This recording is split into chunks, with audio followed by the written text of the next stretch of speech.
নমস্কাৰ স্বাগতম সকলোকে চেনেলৰ নতুন এটা ভিডিঅ'লৈ আজি মই তোমালোকৰ আগন্তুক HSLC পৰীক্ষাত ছ'চিয়েল ছায়েন্স বিষয়ৰ যিটো হিষ্ট্ৰী পাৰ্ট আছে হিষ্ট্ৰী পাৰ্টৰ ফাৰ্ষ্ট লেছন বংগ বিভাজন আৰু স্বদেশী আন্দোলন এই লেছনটোৰ পৰা এক্সামত আহিব পৰা সম্ভাৱ্য প্ৰশ্নসমূহৰ ওপৰত আলোচনা কৰিম এই লেছনটোৰ পৰা তোমালোকৰ ফাইনেল এক্সামত আহিব 1 মাৰ্কছত 2টা কুৱেশ্যন আৰু 4 মাৰ্কছত আহিব এটা কুৱেশ্যন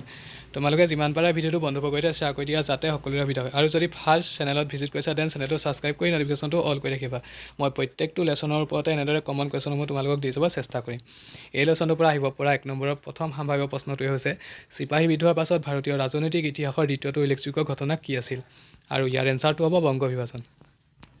নেক্সট কুৱেশ্যন অসম নামৰ প্ৰদেশখন কেতিয়া গঠন কৰা হৈছিল একদম কমন হয় আৰু ইয়াৰ এনচাৰটো হ'ব 1874 চনৰ ফেব্ৰুৱাৰী মাহৰ 7 তাৰিখে নেক্সট কুৱেশ্যনটো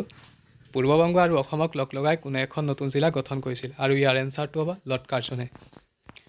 নেক্সট কুৱেশ্যন দিয়া আছে কিমান চনত লৰ্ড কাৰ্জনে পূৰ্ববংগ আৰু অসম নামে এখন নতুন প্ৰদেশ গঠন কৰিছিল আৰু ইয়াৰ এনচাৰটো হ'ব 1905 চনৰ জুলাই মাহৰ 20 তাৰিখে নেক্সট কুৱেশ্যন দিয়া আছে এলাহাবাদ সন্ধি কাৰ মাজত স্বাক্ষৰিত হৈছিল আৰু ইয়াৰ এনচাৰটো হ'ব মোগল সম্ৰাট শ্বাহ আলম আৰু ৰবাৰ্ট ক্লাইভৰ মাজত নেক্সট কুৱেশ্যন আহিব পৰা সৰ্বভাৰতীয় পৰ্যায়ৰ প্ৰথমটো সক্ৰিয় জাতীয় সংগ্ৰাম কি আছিল একদম কমন কুৱেশ্যন হয় আৰু ইয়াৰ এনচাৰটো হ'ব বংগভংগ বিৰোধী আন্দোলন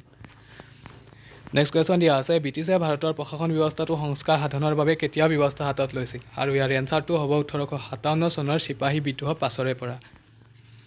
নেক্সট কুৱেশ্যন দিয়া আছে ৰেগুলেটিং এক্টৰ জৰিয়তে কোন দুজন গভৰ্ণৰক ফৰ্ট উইলিয়াম গভৰ্ণৰ জেনেৰেল তলতীয়া কৰা হৈছিল আৰু ইয়াৰ এনচাৰটো হ'ব মুম্বাই আৰু মাদ্ৰাজৰ গভৰ্ণৰ দুজনক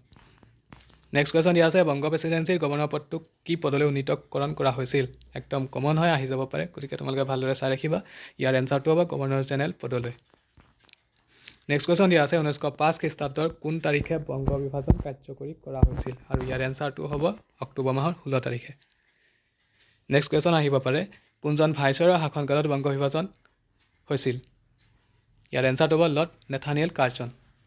আৰু কাৰ্যকালটো কেতিয়া আছিলে তোমালোকে ভালদৰে চাই ৰাখিবা নেক্সট কুৱেশ্যন দিয়া আছে ভাৰতীয় জাতীয়তাবাদৰ প্ৰাণকেন্দ্ৰ বুলি কোন ঠাইক অভিহিত কৰা হৈছিল আৰু ইয়াৰ এনচাৰটো হ'ব বংগদেশক নেক্সট কুৱেশ্যন দিয়া আছে বংগদেশত জাতীয় শিক্ষা পৰিষদ কেতিয়া গঠন কৰা হৈছিল আৰু ইয়াৰ এনচাৰটো হ'ব 1902 চনৰ মাৰ্চ মাহৰ 5 তাৰিখে নেক্সট কুৱেশ্যন দিয়া আছে যুগান্ত নামৰ সংবাদ পত্ৰখন সম্পাদনা কোনে কৰিছিল আৰু ইয়াৰ এনচাৰটো হ'ব ভূপেন্দ্ৰনাথ দত্তই নেক্সট কুৱেশ্যন কাৰ নেতৃত্বত ছাত্ৰ সংসদ গঠন কৰা হৈছিল উত্তৰটো হ'ব সুৰেন্দ্ৰনাথ বন্দ্যোপাধ্যায় নেক্সট কুৱেশ্যন দিয়া আছে মুছলিম লীগ স্থাপনৰ নেতৃত্ব বহন কৰা ব্যক্তিগৰাকী কোন আছিল ইয়াৰ এনচাৰটো হ'ব নৱাব ছলিমুল্লাহ নেক্সট কুৱেশ্যন দিয়া আছে শাসন আৰু শোষণ একেলগে চলাই যোৱা হ'ব কথাষাৰ কোনে কৈছিল মানে কথাষাৰৰ বক্তা কোন ইয়াৰ এনচাৰটো হ'ব লৰ্ড কাৰ্জন নেক্সট কুৱেশ্যন দিয়া আছে বিদেশী পণ্য বৰ্জনৰ প্ৰস্তাৱ কোনখন সভাত গ্ৰহণ কৰা হৈছিল আৰু ইয়াৰ এনচাৰটো হ'ব 1905 চনৰ জুলাই মাহৰ 20 তাৰিখে দিনাজপুৰত অনুষ্ঠিত হোৱা বিশাল সভাত বিদেশী পণ্য বৰ্জনৰ প্ৰস্তাৱ গ্ৰহণ কৰা হৈছিল টাইপিং মিষ্টেক হৈ আছে 1105 হৈ আছে 1905 হ'ব নেক্সট কুৱেশ্যন দিয়া আছে বংগদেশৰ একত্ৰীকৰণ কেতিয়া কৰা হৈছিল ইয়াৰ এনচাৰটো হ'ব 1911 খ্ৰীষ্টাব্দৰ ডিচেম্বৰ মাহৰ 12 তাৰিখে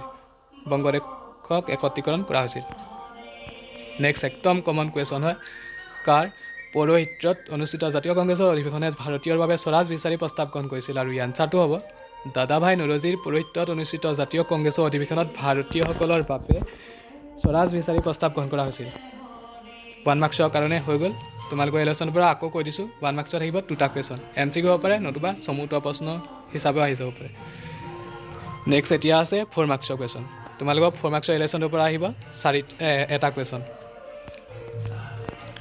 ফাৰ্ষ্ট কুৱেশ্যনটো হৈছে বংগ বিভাজনৰ অন্তৰ্নিহিত উদ্দেশ্য কি আছিল চমুকৈ লিখা আহি যাব পাৰে চ' ভালদৰে চাই ৰাখিবা নেক্সট কুৱেশ্যন একদম কমন হয় তোমালোকে এই ছেকেণ্ড যিটো কুৱেশ্যন সেইটোত ভালদৰে জুৰিবা আৰু 2017 চনত এইটো আহিও গৈছে আগতো আহিছে কোনোবা এবাৰ মই চব পাহৰি গৈছোঁ চনটো স্বদেশী আন্দোলন দমন কৰাৰ উদ্দেশ্যে ব্ৰিটিছ চৰকাৰে কি কি আন্দোলন বিৰোধী কাৰ্যসূচী গ্ৰহণ কৰিছিল চাবা সেই কুৱেশ্যনটো নেক্সট কুৱেশ্যন স্বদেশী আন্দোলনৰ 3টা ফলাফল উল্লেখ কৰা এইটো ইম্পৰ্টেণ্ট হয় নেক্সট কুৱেশ্যন স্বদেশী আন্দোলনে জাতীয় শিক্ষালৈ আগবঢ়োৱা বৰঙণিৰ বিষয়ে আলোচনা কৰা এই লেছনৰ পৰা আহিব পৰা কুৱেশ্যনসমূহ এইসমূহেই নেক্সট তোমালোকৰ যিটো লেছন আছে